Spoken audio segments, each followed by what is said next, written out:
Aye. No, I'm kidding. No, I'm using that. That's what's getting used. That's what you Okay. get. Anyway, welcome to teenysode 2. We promised you we're gonna have 2 episodes at the very least. This counts as one. This does count as one teenysode, Yeah. but we're trying to keep up that promise. So here we are. If the Yeah. lighting looks different, I hope it looks better. Give feedback, please. That'd be great. Mm-hmm. Anyway, All you right. had something that you wanted to mention. I want to today. talk about M. Night Shyamalan's stupid dumb face. Put it over Jonathan's stupid dumb face right now. M. Night Shyamalan. M. Night Shyamalan. Hey, okay, I watched Trapped recently. Uh-huh. You like you said before off the camera, you were talking about like, oh, we give him too many chances. We do give him too many fucking chances. We do. We give him a lot of chances. Trapped is so dumb. I hate it, and it felt like an industry plant for like the fucking singer lady. You know it was, right? It was. It was. It Lady wasn't- Raven is his daughter. It's real. It's It's real. it's real. You didn't know that? No, I didn't know. I thought that's what you were complaining about earlier. No, I didn't know it was real. Yeah, Lady Raven, the character Lady Raven in Trap, it's his daughter. It's his actual daughter. Yeah. And one of the reasons it was even made was because she was like, oh, wouldn't it be cool if there was a movie and I get to have my concert there or whatever? What And then he made it for her, basically. Ew. I'm not. It's basically the biggest nepotism in the world. Literally. Biggest nepotism in the world. And that, if anything, the whole movie made me want to never see her face ever again, because it made me so mad. It's just sort of bland pop music. That Yeah. She did, and then she was like heroic somehow. She's like, "Let's go to your house right now. Shut Yeah. the fuck up. Got a police." She was. Imagine if one of my dear friends, Claire Tweedy, I watched it with her, and I want to say her Letterboxd review was like, imagine Sabrina Carpenter saving you from a serial killer. That's what this movie is. The acting was on the same level as Cocat Saves the Kids. It wasn't good. Also, I saw that on your review. That's my yeah. review. Oh yeah, follow us on Letterboxd. Oh, yeah, I I'll got put it up on the Letterboxd. screen right there. Bam. Anyway, I like how I have to announce whenever I do it. But you said, what is Cool Cat Saves the World? You haven't seen Cocat Saves the Kids? Maybe not. What is that? It's made by fucking I forgot his name, but he makes all his like child actors call him like daddy something. I forgot his fucking real name, but it's like a PSA kind of series, like, oh, what to do if you find a gun, what to do if someone's bullying you. I don't think I've seen that. Have you seen Safe Side Super Chick? Yeah, I watched that. that has better acting than fucking Trapped or Trap. Okay. But Cool Cat Save the Kid is like the craziest like just bad movies, and then the creators like literally got insane. But Okay, but back on Trap. yeah, Trap is not good. Because no, it was not good. I will say, I thought that there were some performances that were good. Yeah, I thought Josh, last name, the main character. the main character. Or main I psychopath. thought he was good. He was genuinely. good. I thought Yeah. he had some pretty good scenes, especially with his wife near the end. I'm not going to say where, but Yeah. because it is new. Yeah. Like, go watch it. Think of it. Think what you will of it for yourself. But like, Tickets are only like $6 too. yeah, it's pretty. Cheap. Yeah. But I thought, yeah, it was not good. I keep on trying to say like, it wasn't that bad. I'll say this, like, the portrayal of his like insanity is really good, right? Because he is really good. Okay, yeah. But and then like they would like show stuff like I thought would be important later. There was so much there. Like, okay, I always say this about a lot of movies, and I get worried of just sounding like a broken record, but I just wish so many more like scripts and like movies like with like decent pacing. Mhm. I wish they just had more cohesion. Yeah. And cohesion meaning, if you look at a movie like with I think like perfect, like perfect movies. I kind of agree with, I forget who said it, but they're perfect movies. They might not be like 10 out of 10s, but they're genuinely like perfect. Like Back to the Future is one for me. Mhm. I would say Hot Fuzz is a perfect movie. Yeah. There's no fat. Everything is important. Like if you trimmed anything, it wouldn't work again. Yeah. You know? So there are so many movies where I feel like they could have been. Yeah. If they just like, if they had a rewrite or if they cut out this specific thing, or they kept this specific thing going. This movie, however, has way too much. There's no way this could have... Literally. If it were in the hands of someone else, maybe. Maybe. But... it would have been a good movie if it was in the hands of someone else. I think so. Yeah. I was literally just about... Speaking of Edgar Wright, after the movie ended, I thought, you know who I feel like could have made this movie work a lot better? Edgar Wright. I feel like he could have. He has banger movies. He's my favorite director. He's amazing movies. But, oh my god. Do you remember? Okay, spoiler alert. For a movie came out the fucking like 2 days ago. Okay, hang on. Yeah, I'll put a timestamp for whenever we're Put a done. big giant red line. Spoiler and it zooms in. God damn it. Go ahead. And then, okay, so there's like one part where he's looking at the fucking like, a hole like the one of the main performers comes out of, and he just stares at it for like fucking. What happened? Yeah, I'm saying. My girlfriend was like, what about it? He just looking at it for a second because he's insane. That did nothing. It did that nothing. Never went anywhere. He was like, you see that hole? It's really cool. What if we went down there, dude? Shut the fuck up. Like as a way to escape this trap. This trap. Anyway, are we trapped? What is this? Some kind of trap? Anyway, also I thought the ending was cool. The very end, after the very end, where he picks himself out. No. The after that. It wasn't like a post-credit scene. Well, I think it was. After like the cool credits and then like the text crawling happens. What happens? You don't remember? No, I don't remember. It was the guy from the trailers who was like, "Yo, there's gonna be a trap here. We set him up." Serial killer. And then he's like, he's looking at TV and he's like, "Oh shh!" Yeah, I helped him. Yeah, I like that part. That's the best part of the movie was the ending. Okay. Okay. Let's stop talking about Trap. No more spoilers. No more spoilers. Let's talk about other doo-doo M. Night Shyamalan movies. Yeah, because I do like talking about M. Night. Because I'm a big defender of his, actually. Yeah. I'm a self-proclaimed defender of M. Night. Because I just think he has vision. Yeah. He has a good idea. He has ideas. Terrible execution. Yeah. Awful execution. Like, imagine if the Avatar movie was good. Imagine where we would be as a society today. I can't. I don't think it's... Okay, this is another rant that I'm going to go on real quick. I hate whenever live action is sort of like the end goal of like media. You know what I mean? Yeah. I think I've mentioned this before. If not, this is a big thing that I like to talk about. Yeah. But like when I look up Uncharted, the first result that I get is the movie with Tom Holland that I really don't like. I've never seen it, but I didn't like it. I don't... What? You haven't seen it, but you didn't like it? Yeah, like the casting choice. Oh, okay, yeah. As a separate note, I just don't like Mark Wahlberg. Anyway. I don't like Mark Wahlberg. But I don't like it whenever we, as a society, think that the end goal, or at least like media, thinks that like the end goal is to make something live action. Yeah. You know? Why can't we just let... Because like, when you look up video games or comic books, you know? Like, when you look up those and there's an adaptation of it, the first thing that comes up is that adaptation. Yeah. You know? And I don't like that. I wish we sort of, like, switched our perspective of that, of keeping art, like, from the source material. Where it's from. And just keeping it there. Yeah. And if you're gonna make some sort of adaptation, make it separate, you know? It's just, like, paying respect to it. Like Borderlands. Exactly. Borderlands is coming out. Today. Well, as we're filming this, the 8th. Not happy about that. Nope. First of all, you play Borderlands now. I'm not trying to bash on it because I do like Borderlands, even though I haven't really finished the second one. Yeah. But like when you look at it, when you look at the writing, it's kind of dated. Yeah. It's pretty dated. Yeah. It's very millennial. I remember we tried to play it. We did try to play. And That's what I meant. We couldn't get that far. No, we couldn't because it's not that.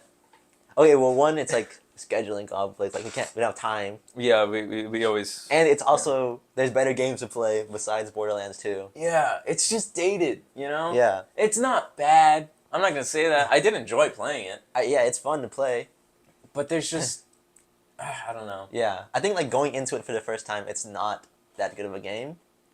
I don't think any of those like Borderlands, like Tiny Tina's Wonderland and that shit. I don't like that. Okay. Kind of. You know what? Things. The movie Borderlands coming out right now with Kevin Hart, Jamie Lee Curtis, who else? Kate Blanchett, I think. Yeah. Isn't it Kate Blanchett? No. It's someone else. And then Jack Black. Jack Black is as Claptrap. Yeah. You know what that movie looks like to me? What? Looks like Dungeons and Dragons. It the does. Movie.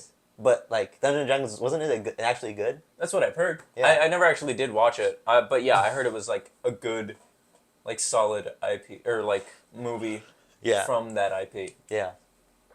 Also, But like also Dungeons and Dragons has had stuff like since like the 90s of like dude, since the 70s. since the 70s like of like TV shows and shit. Yeah, that's true. Even though it's like weird, you know? It's it's for virgins.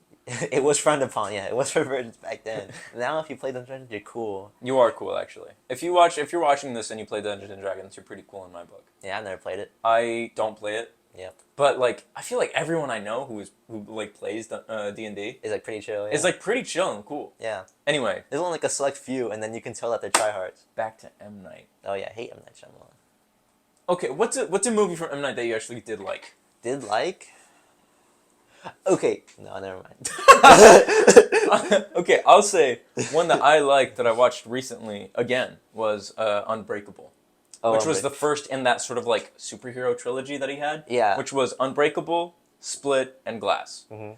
I hate referring. I hate saying, "Oh, my girlfriend," so I'm gonna just call her by her name, Alyssa. My girlfriend. Alyssa had watched Split recently, and she really liked it. And that's a movie that I don't think I remember seeing. Uh-huh. I think I might have. I can't remember now. Yeah. But love James McAvoy, first of all. I just want to give a quick shout out to James McAvoy. Here's a picture of him.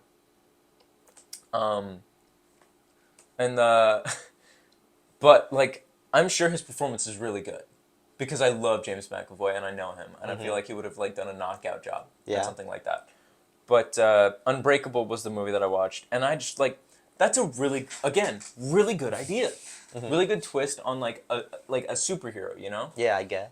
And it's not traditional, and I think that's really good. And I also haven't seen Glass either, but I've heard mixed things about it. But it like brings the three of them together. But like, it's just him actually like pulling off a premise like well. Yeah. So that's why I don't think he's like a useless director to have in our modern time. Yeah. You I think know? he needs like a coach, like someone else directing with him. A to be like- coach. yeah, he needs to have a co-director. yeah, I'll be like chill out, bro. Someone to tell him no. Okay, because my problem is not every insane person needs to have like a superpower in his movies. Search up a pie chart of how many insane people have a superpower and how many people don't in real life. It's one color. That makes no fucking sense. Okay. You can be regular degular in the fucking in the fucking just in existence, you know. And the insane person doesn't have to have superpowers to make it interesting. Yeah. Just let it be a murderer. know? Okay. All right. Great. And there's also his. Was it his first movie, Sixth Sense, with Bruce Willis? Oh yeah, that And like that's like highly regarded as one of his best works, which was one of his earliest. yeah. And like I've seen that, and like yeah, it's good. He's also notorious for having twists in his movies, Yeah. and doesn't always work out. Nope. Can't say it does. Yeah. Not every movie needs twists. Oh, and there's also Old. Oh my. Old was not good. Yeah. Old was or describe how you watched it again. I watched it on Dead Meat because I was scared. Dead Meat is that Kill Count channel. Yeah. Yeah. James A. Nation. Everyone knows it. No one needs explanation. Okay. You know. never know. I just I wanted guess. to say his name. I like James A. James. Yeah. He's cool. But Anyway. like the whole time, like James A. Nation, fucking, they're talking about it on Dead Meat. He's like, oh, this happens in the movie. The comic book version is so much better than this dog ass movie. I'm like, damn. And it just makes me not wanna. I mean, it doesn't make me not want to watch the movie. It makes me like want to read the comic instead. Which it's a French graphic novel. Yeah. And it's really good. It has to do. It's much more simplified, but less is more in this case. yeah. Because what M. Night was trying to do, well, maybe less wasn't more, and M. Night just tried to do way more than he thought he could. I can imagine that being the case. It wasn't good. Yeah. It was not good. And there was also the scene where it's like, so basically it's just a beach where like time is like times 10, you know? Yeah. And so these people are like dying one by one, like getting old. What's the name of the movie? Right. And so there's a specific plot line where these two kids, they were like, what, 7 or something? Yeah, at the beginning. And then they grow up and then they're like teenagers. Yeah. And then they go off by themselves and Yeah. then they and then later the girl gets pregnant, and like the fetus like grows up super quickly. I know. Like, and she goes through pregnant like the 9 months of pregnancy in like a few minutes. Yeah. And that's weird. It's really That's weird. that's gross, dude. Yeah, Why would you hell? do that? That's Yeah. odd. Anyway, I don't like that. it's not not my cup of tea. Nope. You know what? You If you like old, not nice. not nice. I'm gonna say it right now. Not nice. If you like old, check your hard drive. No, I'm just kidding. I don't like. If you like, if you like those movies, it's up. You know what? I don't make your opinions, but I don't like it. Good save. Yeah. Good save there. Yeah. Yeah. And we're back. Sorry for that. But back to. What's a good movie with a twist? A good movie for twist. What's a sloppy toppy with a twist movie? Oh my fucking god, I don't remember. I can't think of twist like off the top of my head because then I'll like. I guess was Nope really a twist? I wouldn't say. No. Or not Nope. Fucking Get Out. I mean. Get Out. I mean, that's a. Because you don't know until like a little later in the movie, right? I guess that's true, but I Yeah. don't know if I would call that a twist. Movie with a twist, I would say Knives Out. Knives Out. Oh, Knives I haven't Out's seen that. fantastic. I haven't seen that. Huge fan of. Well, I'm not gonna say a huge fan of Rian Johnson. I'm gonna say I really like a lot of his stuff. Excuse me. But Rian Johnson, I think, is really good at taking like tried and true like things, Yeah. and then adding those twists to make them not just for the sake of adding them, but to actually make them interesting. And that's what Knives Out did really well, because there were lots of twists and turns in that movie. Because like, this sentiment has been, I hate saying like, oh, this actually isn't my idea at all, but like, people say, a regular whodunit would be about, like who did it. Yeah. But in Knives Out, halfway through, like a third of the way through, eventually you learn who did it. But now it's not who did it. Now it's how is she gonna get away with it? Because like, it's so cool. I really recommend that movie. Star-studded cast, really good performance. I love Daniel Craig as Benoit Blanc, and there's supposed to be a third Knives Out coming out. Oh yeah. What I don't like, I'm just gonna hang on real quick. What I don't like is that there's Knives Out, and then there's Glass Onion, a Knives Out story. Yeah. I don't like that they added that, because now the third one is gonna be like, is it gonna be Knives Out 3, or is it gonna be blank a Knives Out story? Yeah. I kind of wish that he just went with calling it Glass Onion alone, which is the second one. Anyway, There was that one movie we watched recently with Pete Davidson. Or like we didn't watch it recently, but when we first started the podcast, like thinking of names, we were watching it while thinking of names. right, we were watching Bodies, Bodies, Bodies, And then that was a twist. it was a fucking- twist. I'm gonna make a really astute theory, guess, Okay. wish Yeah. that movie is gonna be a cult classic. I think it will be. It's eventually gonna be a cult classic of its time. But it will be like. I think it's gonna be big a few one. years until it is, because it's supposed to satirize like Gen Z and whatnot. It's a whodunit, but with Gen Z people, Yeah. and how ridiculous. And it's also supposed to be like super rich Gen Z people. Yeah. But I think it was good, slightly mediocre. Yeah. But I liked it. I liked it. I enjoyed it more than I thought I would. Yeah. I thought I would hate it going into it. First of all, it was funny. Yeah, it was. I did like a lot of the parts. Rachel Sennett is really funny in that movie. Yeah. The scene where she's like, guys, I've actually never told anyone this, but I have body dysmorphia, while other people have like way way more going on than that. And then like, who was that one girl? Like the one that went insane at the end. Yeah, I did get mad at some point because they're like, oh my fucking god. Yeah, but that's kind of That's the point. Yeah. yeah. It's like, what are these stupid kids gonna do Yeah. in this situation? Because they're so dumb. Yeah. And then like it does pay off at the end where you see who actually did it and then like And what actually happened. yeah.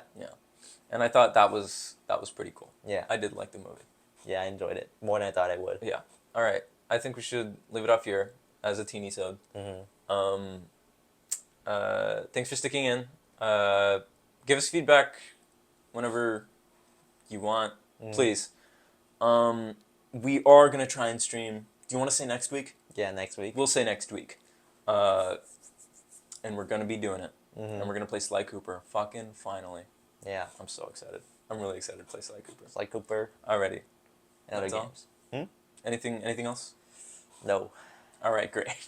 Alright, bye y'all.